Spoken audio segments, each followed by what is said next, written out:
दमनक ने इन कथाओं को सुनाने के बाद संजीवक से कहा, इसलिए मैं कहता हूँ कि शत्रु पक्ष का बल जानकर ही युद्ध के लिए तैयार होना चाहिए।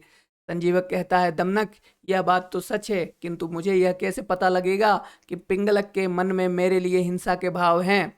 आज तक वह मुझे सदा स्नेह की दृष्टि से देखता रहा है। उसकी वक्र दृष्टि का मुझे कोई ज्ञान नहीं है। मुझे उसके लक्षण बतला दो तो मैं उन्हें जानकर आत्मरक्षा के लिए तैयार हो जाऊंगा। दमनक कहता है, उन्हें जानना कुछ भी कठिन नहीं। यदि उसके मन में तुम्हें मारने का पाप होगा तो उसकी आंखें लाल हो जाएंगी, भवें चढ़ जाएंगी और वह होठों को चाटता हुआ तुम्हारी ओर क्रूर दृष्टि से देखेगा। अच्छा, तो यह है कि तुम रातों रात चुपके से चले जाओ, आगे तुम्हारी इच्छा। यह कहकर दमनक अपने साथी करकट के पास आया। करकट ने उससे भेंट करते हुए पूछा, कहो दमनक, कुछ सफलता मिली तुम्हें अपनी योजना में? दमनक कहता है, मैंने तो नीति पूर्वक जो कुछ भी करना उचित था कर दिया। आगे सफलता देव के अधीन है।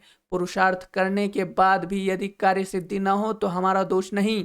कर्टक कहता है, तेरी क्या योजना है? किस तरह इन नीति युक्त काम किया है तूने? मुझे भी बता। दमनक कहता है, मैंने झूठ बोलकर दोनों को एक दूसरे का ऐसा बैरी बना दिया है कि वे भविष्य में कभी एक दूसरे पर विश्वास नहीं करेंगे।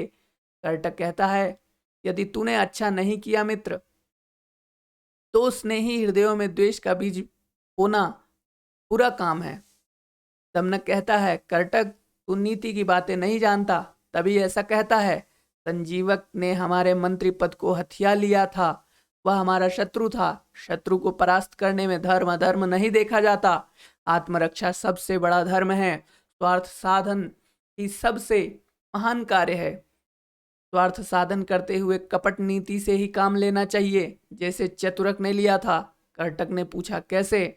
दमनक ने तब चतुरक, गीदड़ और शेर की यह कहानी सुनाई।